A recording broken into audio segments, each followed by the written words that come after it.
Everyone, welcome to दृष्टि judiciary. I am Nivedita राजे। आज का केस सीपीसी के ऊपर है और ऑर्डर टू रूल 2 के बारे में बात करता है।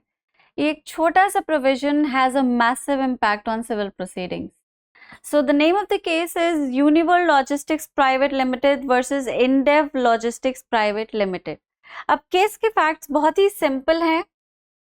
केस में ऐसा हुआ कि यूनिवर्ल्ड लॉजिस्टिक्स और इंडेव लॉजिस्टिक्स के बीच में एक लीव इन लाइसेंस एग्रीमेंट था, जहां पे यूनिवर्ल्ड इंडेव के वेयरहाउस को as a storage facility use करता था।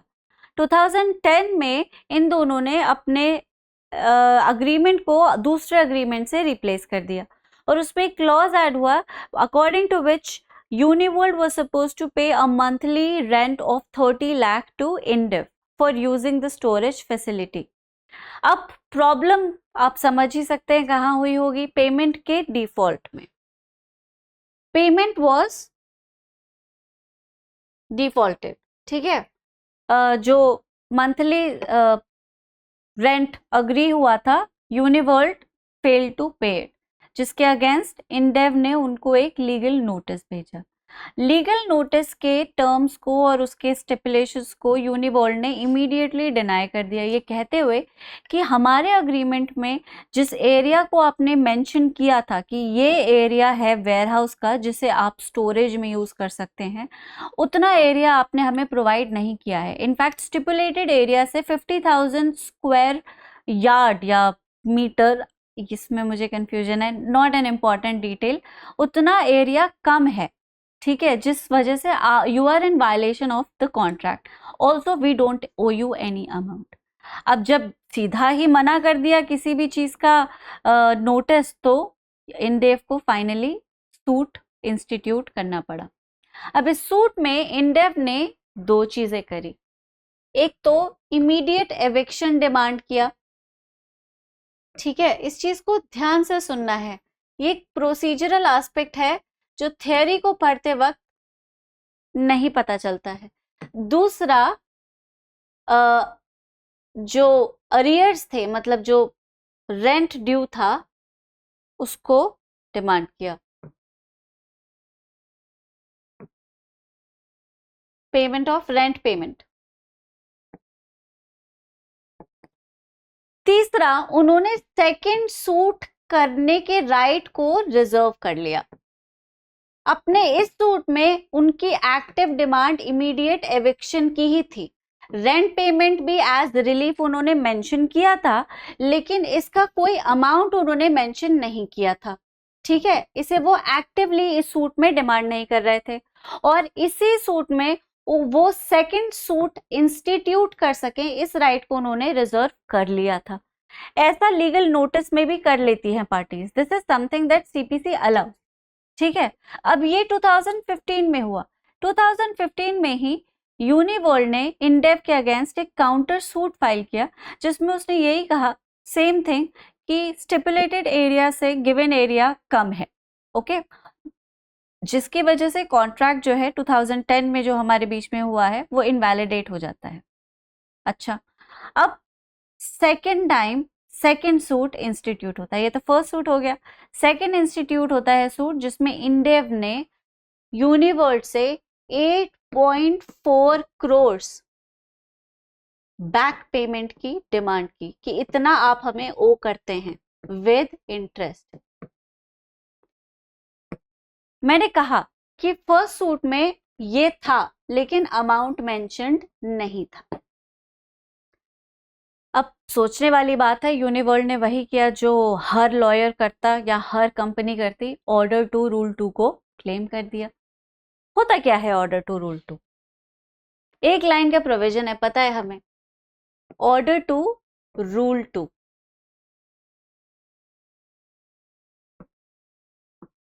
इस रूल के हिसाब से अगर एक कॉज ऑफ एक्शन पे आपको मल्टीपल रिलीफ्स मिल सकती हैं, तो आप उन सारी रिलीफ्स को उसी कॉज ऑफ एक्शन में या उसी सूट में क्लेम कर लीजिए। अगर उस सूट में आप कोई रिलीफ क्लेम नहीं करते जो आप लेजिटिमेटली कर सकते थे, और बाद में उस पर सेकंड सूट इंस्टीट्यूट करते हैं, तो आपको प्रोसीजर इस चीज की परमिशन नहीं देगा. Basically, the idea of or the agenda of Order 2, Rule 2 is to prevent fragments of the same cause of action.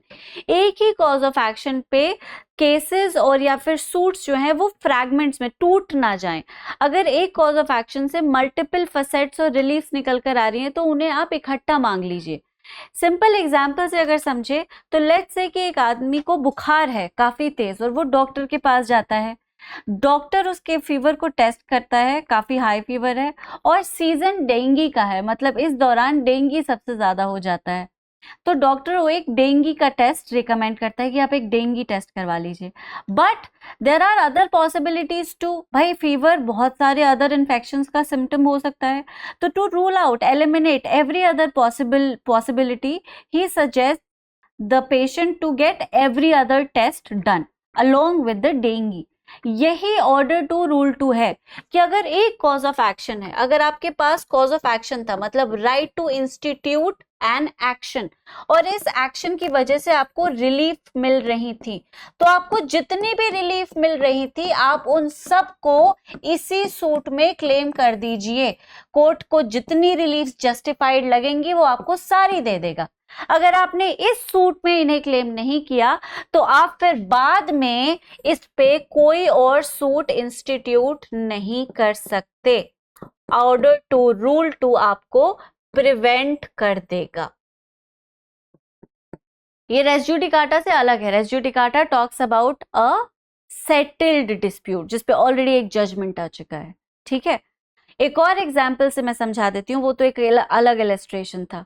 Let's say कि निवेदिता के पास एक कार है और उस कार को उसके नेबर ने बोरो किया. कार को वो कहीं ले गया खराब जगह पे और उसने उस कार का एक्सीडेंट कर दिया. एक्सीडेंट इतनी खराब तरह से, बुरी तरह से हुआ कि कार आगे पीछे दोनों से डैमेज हो गई. कार के ट्रंक में एक बहुत ही वैल्यूएबल पेंटिंग रखी हुई थी. अब निवेदिता ने कार के डैमेजेस के लिए तो उस नेबर को सू कर दिया, पेंटिंग क्या उसे कुछ याद ही नहीं रहा. कुछ महीनों बाद उसे सडनली रियलाइज हुआ, अरे पेंटिंग भी तो थी और वो कितनी महंगी थी, एक्सीडेंट में वो भी तो खराब हो गई. अब उसने पेंटिंग के लिए एक अलग सूट फाइल किया. अब देखो सोचने वाली बात है, जितने भी डैमेजेस थे कार से रिलेटेड, चाहे वो कार के बाहर थे या कार में रखे हुए आइटम्स जो थे उनके थे, वो सब इस सूट पे डिमांड किए जा सकते थे. कार खराब हुई, कार के अंदर का सामान खराब हुआ, मेंटल स्ट्रेस हो गया क्योंकि भाई नई कार थी, ठीक है, और चोट लग गई या कुछ भी, जितना भी आप पॉसिबली मांग सकते थे एज रिलीफ उस कॉज ऑफ एक्शन से या उस पर्टिकुलर सूट में, वो आप इमीडिएटली डिमांड कर लीजिए. निवेदिता इस सूट में कार के डैमेज के साथ साथ पेंटिंग का डैमेज भी क्लेम कर सकती थी वेरी लेजिटिमेटली, क्योंकि वो अक्रू कर रहा था. पेंटिंग कार में ही रखी हुई थी. क्योंकि उसने ऐसा नहीं किया, अब वो बाद में सेकंड सूट के थ्रू ऐसा नहीं कर सकेगी. ठीक है, this is what order 2 rule 2 is. Question है इस केस का, क्या वाकई इंडेव पे ऑर्डर 2 रूल 2 लग रहा था? Were they really barred from instituting a suit for a relief, for another relief? Were they permitted या फिर they were prevented? अब ट्रायल कोर्ट और हाई कोर्ट दोनों ने ही अलाउ किया इंडेव को कि आप कर सकते हैं. ठीक है, हाई कोर्ट का कहना था कि दोनों सूट का कॉज ऑफ एक्शन बिल्कुल अलग अलग है. पहला एविक्शन के बारे में है, ठीक है, पहला एविक्शन डिमांड कर रहा है, और दूसरा पेमेंट ऑफ ड्यूज क्लियर करने की बात कर रहा है. ये दोनों ही कॉज ऑफ एक्शन अलग हैं और इसीलिए उसके पास दो सूट करने की परमिशन तो है ही. अब इस चीज को सुप्रीम कोर्ट ने थोड़ा फर्दर क्लैरिफाई किया. सुप्रीम कोर्ट का कहना था कि ऑर्डर 2 रूल 2 तब अप्लाई होता है जब आप रिलीफ क्लेम कर सकते थे, मेंशन कर सकते थे, लेकिन आपने मेंशन भी नहीं करी और क्लेम भी नहीं करी. इस केस में इंडेव ने अपने प्लेंट में रिलीफ को मेंशन किया है, उन्होंने रिलीफ के अमाउंट को मेंशन नहीं किया है. दे did not give up their right to claim the relief, they only claimed it later specifically through another suit. ठीक है, उन्होंने रिलीफ को गिव अप नहीं किया. It is not as if they forgot all about it in the first suit and then they suddenly remembered, अरे इन्होंने हमें किराया भी तो नहीं दिया. ऐसा नहीं. इन्होंने किराए का मेंशन प्लेंट पे विविडली किया. किराए के अमाउंट को उन्होंने स्पेसिफिकली अलग से क्लेम कर लिया. This is something that could have been done. Order to Rule 2 only applies when a party has either intentionally or unknowingly. Intentionally तो कौन ही करता है, but unknowingly somehow missed to include all the reliefs. तो ये court मान लेगा कि उसने voluntarily relinquish कर दी वो relief. Right? This is what the rule has to say. But here they did not give up the relief. They mentioned it, they claimed it later, which is permissible by CPC. और इसलिए ये suit allow हो गया. ठीक है. तो order two rule 2 का ये केस है. अब ऑर्डर टू रूल 2 क्या बार करता है ये तो पता ही है हमें, क्या प्रिवेंट करता है, क्या उसका ऑब्जेक्टिव है ये भी हमें पता है. ऑर्डर टू रूल 2 कहाँ एग्जैक्टली लगता है और कहाँ एग्जैक्टली नहीं लगता, इस पे भी आप एक क्लैरिफिकेशन देंगे. If you are writing an answer on this particular provision, you need to mention every nuance that is there and not just what the rule provides. You would also provide the scope and applicability. और scope और applicability में ये case बहुत ही interesting addition है. ठीक है, तो इसको याद कर लीजिए, नोट्स में लिख लीजिए, इसको जरूर मेंशन करिएगा क्योंकि इससे रिलेटेड क्वेश्चन भी आएगा 100%. चलिए, फैक्ट्स को मैंने आपको बता ही दिया. Uniworld licence of warehouse owned by respondent Indev responded है. लिटिगेशन 4 सूट्स फाइल किए गए, दोनों साइड्स ने 2-2 सूट फाइल किए. एक सूट विड्रॉ हो गया, 3 पेंडिंग रह गए. सूट 1 में permanent injunction reserving the right to claim arrears of rent and damages for illegal use and occupation. देखा, इन्होंने रिजर्व कर लिया था. They did not give up the relief which is what they cashed on later in the second suit. Respondent later filed suit 323 for recovery of arrears, storage, warehouse charges and damages. Suit 2 में अलग से demand किया. Application file किया कि भाई order two rule 2 से ये suit reject हो जाना चाहिए. जो प्रोविजंस हैं वो यही है, order two rule 2 and difference between res judicata order two rule 2. अब इसका जो डिफरेंस है वो डिटेल में इस केस में डिस्कस किया गया है और अगर इस पे क्वेश्चन आ जाता है, जो कि आ सकता है, तो आप बहुत ही इजीली इस केस को मेंशन कर सकते हैं. मैं आपको एक हिंट दे ही चुकी हूँ. Res judicata applies on matters that are already adjudicated, right, adjudicate किए जा चुके हैं. तो सेम कॉज ऑफ एक्शन पे, सेम सेट्स पे, सेम पार्टीज के साथ आप मल्टीपल सूट्स इंस्टीट्यूट नहीं कर सकते. ये है रेस जुडिकाटा. अगर एक कॉज ऑफ एक्शन से आपको मल्टीपल रिलीफ मिल रही हैं तो आपका काम है सारी की सारी रिलीफ को एक साथ मांग लेना.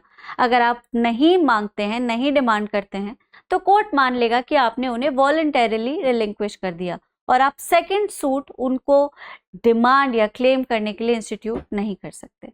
तो ये बेसिक प्राइमरी डिफरेंस है इन दोनों में.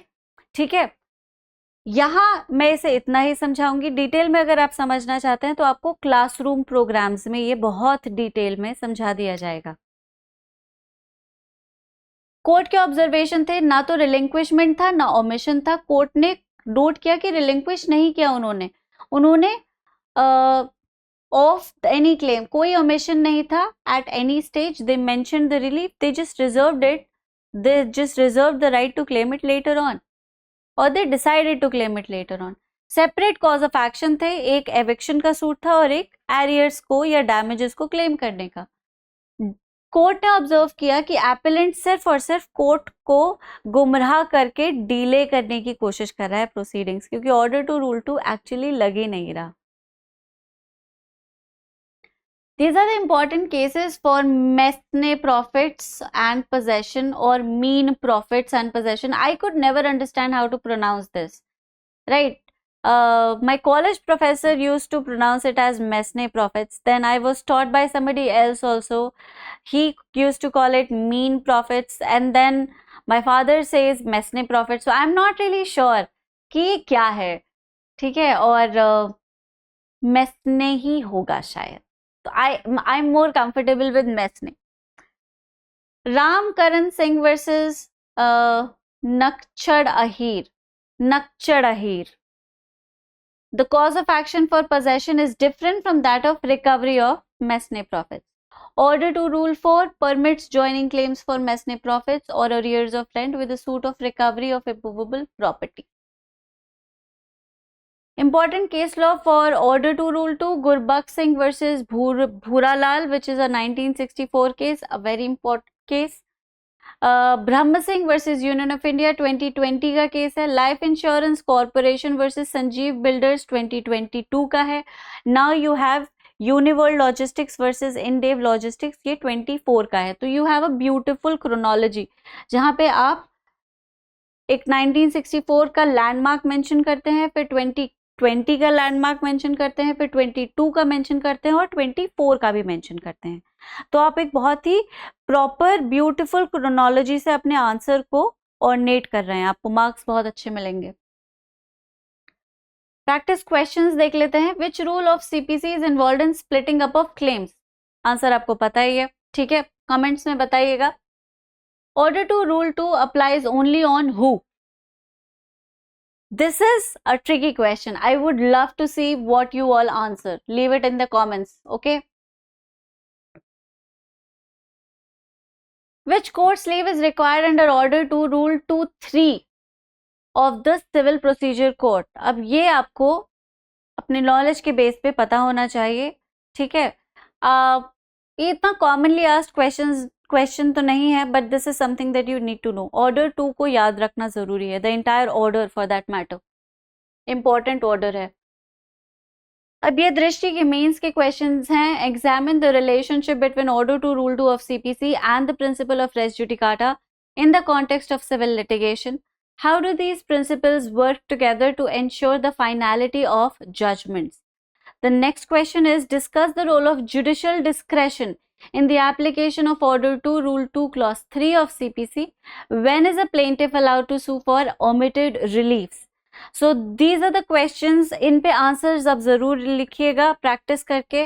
अगर आप हमारे स्टूडेंट हैं तो आपके पास एवेन्यू है इन आंसर्स को चेक कराने का. Otherwise make sure that you are getting your answers evaluated, right.